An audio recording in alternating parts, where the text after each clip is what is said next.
喺呢個世代，大家都話資訊爆炸，人人都想表達自己，想搵人聽自己講嘢。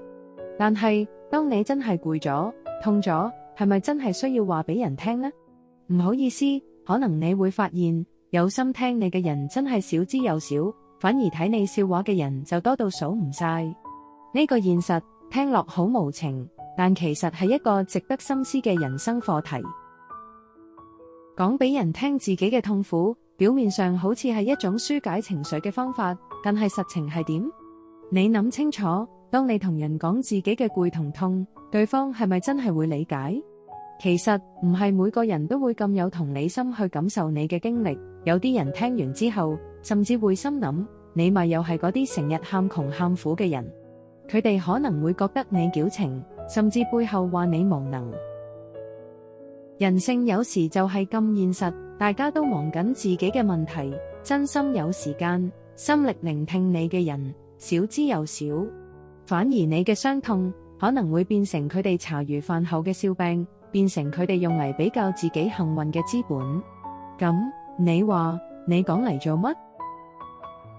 世上有一種人，佢哋唔需要你開口，已經知道你心裏面嘅苦。呢啲係你生命裏面真心愛你、關心你嘅人，可能係你嘅至親，可能係你嘅知己。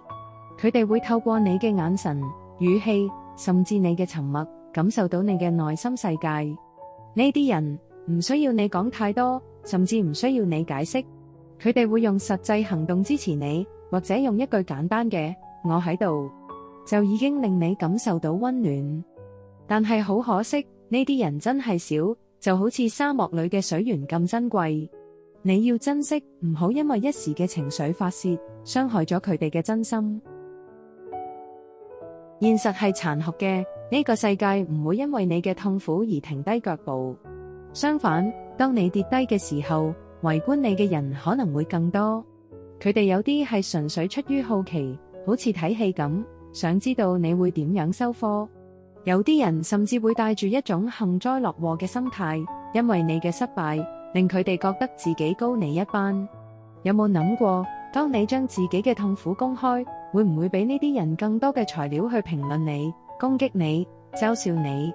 當你將傷口暴露喺陽光底下，未必會愈合得更快，反而可能會俾佢哋撒多幾把鹽。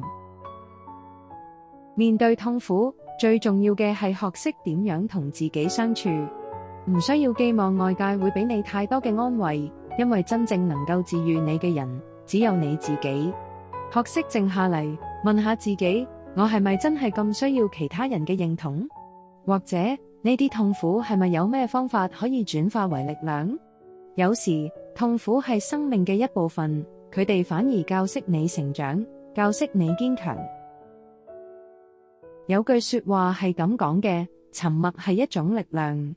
當你學識咗點樣將自己嘅情緒內化，點樣喺痛苦當中揾到啟示，你就會變得更加堅強。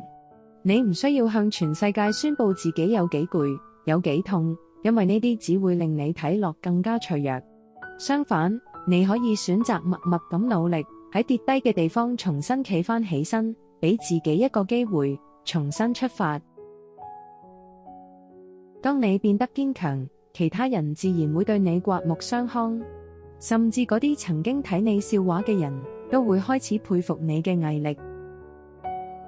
累啦，痛啦，其實係你嘅身心俾你嘅一個信號，叫你停低嚟照顧自己。